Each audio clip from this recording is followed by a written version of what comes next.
प्रिय विद्यार्थियों, हरदेव जोशी राजकीय कन्या महाविद्यालय में आज हम सभी महावीर स्वामी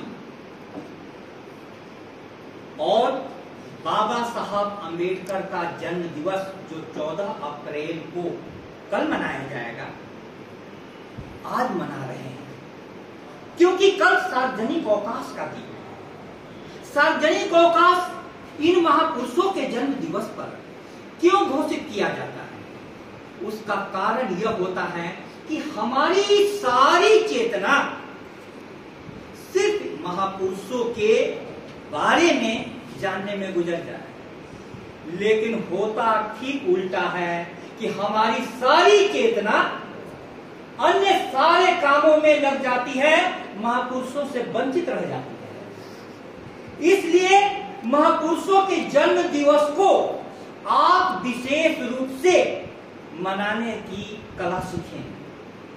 क्या है कला? महापुरुष अपने जन्म दिवस के दिन आपके नजदीक फिजाओं में उनकी आत्मा घूमती रहती है। यदि आप उनको याद करेंगे, उनके बारे में पढ़ेंगे, उनके बारे में चर्चा करेंगे, तो आपका कनेक्शन उनसे हो सकता है, आप बहुत कुछ सीख सकते हैं। हमारे आज के जीवन में महावीर स्वामी का कौन सा संदेश हमारी समस्याओं के समाधान में कारगर हो सकता है? हमारे आज के विद्यार्थी बाबा साहब अंबेडकर से क्या सीख सकते हैं?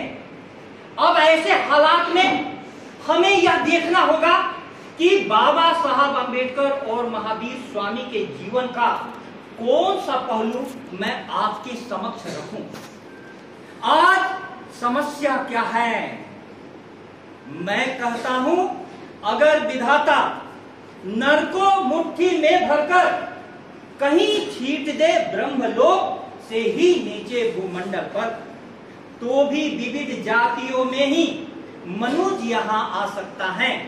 नीचे है क्यारियां बनी, तो बीज कहाँ जा सकता है? बीज कहाँ जा सकता है? आप देखो इन 4 लाइनों में कवि क्या कहना चाहता है कि मैं कहता हूं, अगर विधाता नरको मुट्ठी में भरकर कहीं छीट दे ब्रह्मलोक से ही नीचे भूमंडल पर, तो भी विविध जातियों में ही मनुष्य यहाँ आ सकता है। नीचे है क्यारियां बनी, तो बीज कहाँ जा सकता है? परमात्मा हम लोगों को ऊपर से छीट देता है। अब किस क्यारी में हम गिरे? ब्राह्मण, क्षत्रिय, वैश्य, शूद्र, इसमें हमारा बस नहीं है। हिंदू क्यारी में गिरे कि मुस्लिम क्यारी में गिरे, सिख क्यारी में गिरे कि ईसाई क्यारी में गए, हम लोगों के बस के बाहर की बात है। हमारे भाग्य में भारत मिला कि पाकिस्तान मिला, ईरान मिला कि अफगानिस्तान मिला, रूस मिला कि यूक्रेन मिला, हम लोगों के बस की बात नहीं है। अब है जीने का तरीका हमारा क्या हो।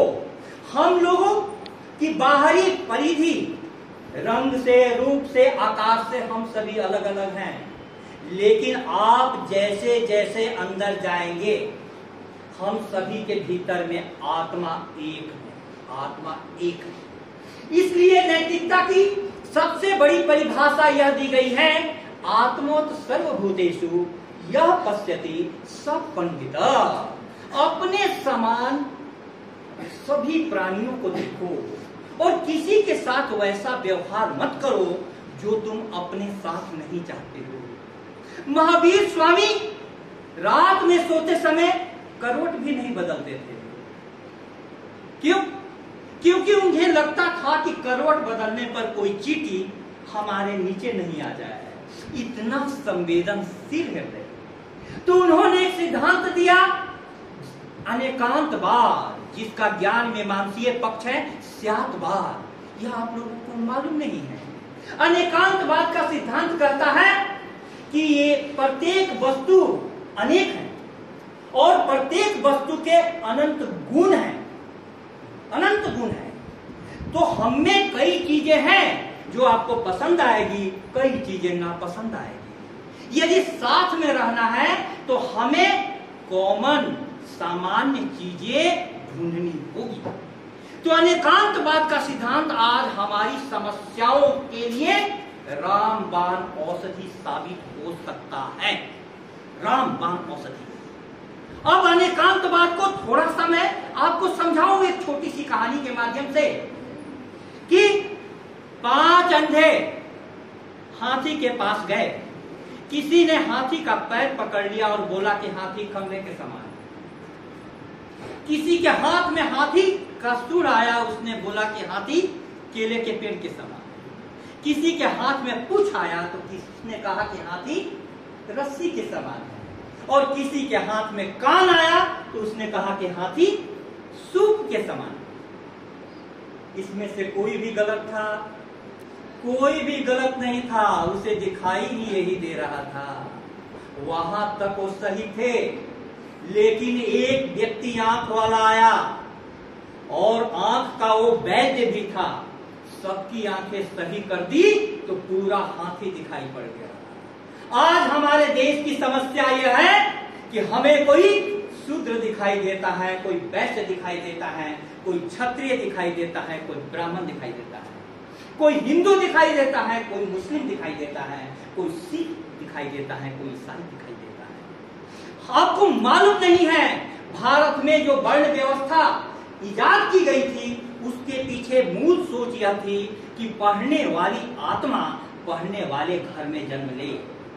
लेकिन प्रतिकूल परिस्थितियों में निचली जाति में जन्म लेने के बाद भी ब्राह्मण बाबा साहब अम्बेडकर की आत्मा पढ़ने वाले की थी।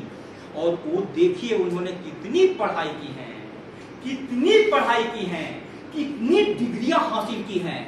इकोनॉमिक्स उनका पीजी का सब्जेक्ट था, उसके बाद लॉ की भी डिग्री, सारे विदेशों से उन्होंने बड़ी बड़ी डिग्रियां ली और उन्होंने अपनी योग्यता ऐसी बढ़ाई कि भारत के संविधान निर्माण हेतु बाबा साहब को जिम्मेदारी दी गई। इतना बड़ा हमें क्या संदेश मिलता है, हम कहां जन्म ले रहे हैं वो महत्वपूर्ण परिस्थिति नहीं है, महत्वपूर्ण है हमारी मन स्थिति। यदि आप ऐसा अपना मन बनाते हैं कि हमें इनसे बाहर निकलना है, आप निकल सकते हैं। लेकिन अभी हमारे भारत के सामने में कई प्रकार की हिंसा हो रही है, कई प्रकार के विभाजनकारी तत्व सक्रिय हो रहे हैं। ऐसी स्थिति में हम क्या करें? एक तो ज्यादा से ज्यादा बाबा साहब की तरफ पढ़ें, संविधान को विद्यार्थियों पढ़ो। संवैधानिक दृष्टि से किसी में कोई भेदभाव नहीं है, यहां तक कि स्त्री और पुरुष में भी कोई भेदभाव नहीं है। दूसरी, आप यदि महावीर स्वामी का जीवन पढ़ेंगे, महात्मा गांधी पर महावीर स्वामी खासकर जैन दर्शन का बहुत बड़ा प्रभाव था। एक छोटा सा दृष्टांत सुनाऊं, आपके दिलो दिमाग में उतर जाएगा। सरदार वल्लभ भाई पटेल पानी गर्म कर रहे थे महात्मा गांधी के आश्रम में, और पानी से गर्म होने पर भाप निकल रहा था। गांधी जी ने कहा कि सरदार पानी जो गर्म हो गया है उसको ढक दो। उन्होंने कहा कि क्या जरूरत है ढकने की, भाप निकल रहा है। बोले कि भाप निकल रहा है उससे मुझे कोई परेशानी नहीं है, लेकिन इस भाप के कारण कोई जीव जंतु इसकी चपेट में आ सकता है। इसको कहते हैं संवेदनशीलता। आज तो लोगों का हृदय इतना कठोर हो गया है। क्यों कठोर हो गया है? हम बाहरी रूप रंग आकार इस पर ध्यान दे रहे हैं, हमारे अंदर की आत्मा पर ध्यान नहीं दे रहे हैं। इसलिए 4 लाइनें आपके लिए पेश करूं। फिर रहा है आदमी भूला हुआ भटका हुआ, एक न एक लेवल हर एक माथे पे है लटका हुआ। आखिर इंसान तंग सांचों में ढला जाता है। क्यों? आदमी कहते हुए अपने को शर्माता है। क्यों? आखिर हम लोग अपने को आदमी कहने से क्यों परहेज करते हैं? एक बार का वाकया था, मैं जिस मकान में था, मकान मालिक ने पूछा कौन आया, मेरे मुख से निकल गया आदमी। उसने कहा कि आदमी ही आएगा, जानवर तो नहीं आएगा। लेकिन यहाँ हंसने की बात है, हम लोग जिंदगी में कहीं भी जवाब दें, हमारा कोई नाम है, कोई जाति है, कोई क्षेत्र है, कोई भाषा है, तो काम चलाऊ है। लेकिन वस्तुतः हम लोग हैं मानव। भारतीय संस्कृति ने मानव कहा है क्योंकि मन महत्वपूर्ण है। और इस मन को यदि महावीर स्वामी की शिक्षा के अनुसार ढाला जाए और बाबा साहब की संकल्प शक्ति से प्रेरणा लेकर हमारे विद्यार्थी पढ़े तो हमारा कॉलेज सिर्फ राज्य ही नहीं राष्ट्र के अग्रणी कॉलेजों में से एक हो सकता है। परमात्मा से प्रार्थना करता हूं कि महावीर स्वामी की आत्मा और बाबा साहब की आत्मा आप लोगों को आशीर्वाद दे कि आपका खूब पढ़ने में मन लगे और जीवन के अहिंसा के सिद्धांतों में सत्य निष्ठा जगे। बहुत बहुत धन्यवाद।